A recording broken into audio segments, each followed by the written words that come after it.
Are your Docker images too big, slowing down your deployments or making your pipelines crawl? Today, we're going to show you how to shrink your Docker images by up to 99%. Don't worry if you're new to Docker, this video will break everything down step by step with simple examples that anyone can follow. Hey everyone, welcome to the channel. Today, we're talking about Docker image optimization, why it's important, and how you can apply a few simple techniques to make your Docker images super lightweight and speed up your development and deployment processes. Let's start with why image size matters, and then we'll dive into some hands-on examples.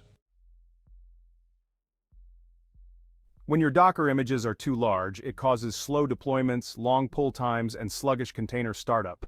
But by reducing the size of your images, you can speed up deployments, save on storage costs, use fewer cloud resources, and reduce bandwidth consumption. The first method to optimize Docker images is called multi-stage builds.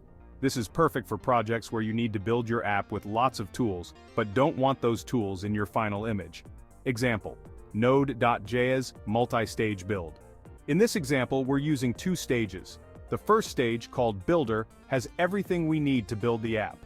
In the second stage, we start with a lightweight image and only copy the built files.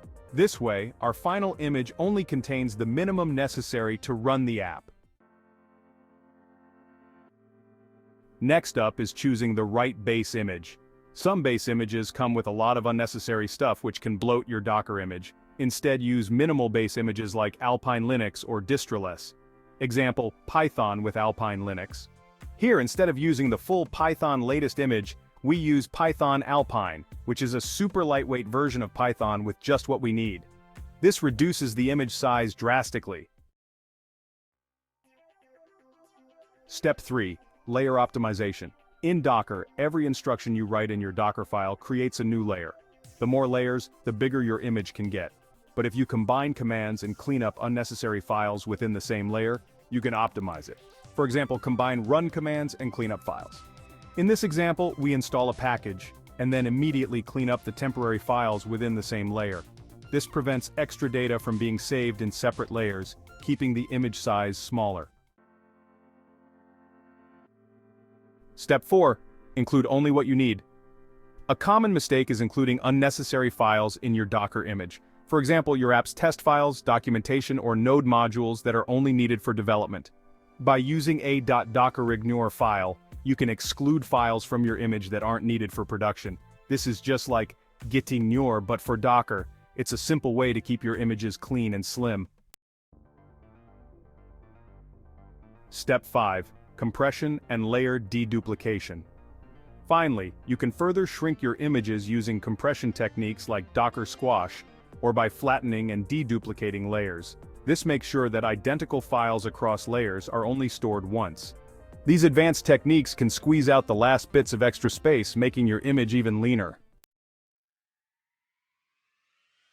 Now let's check out some real-world examples of image size reduction using these techniques. A Node.js app that was 1.2 gigabytes is now just 85 megabytes.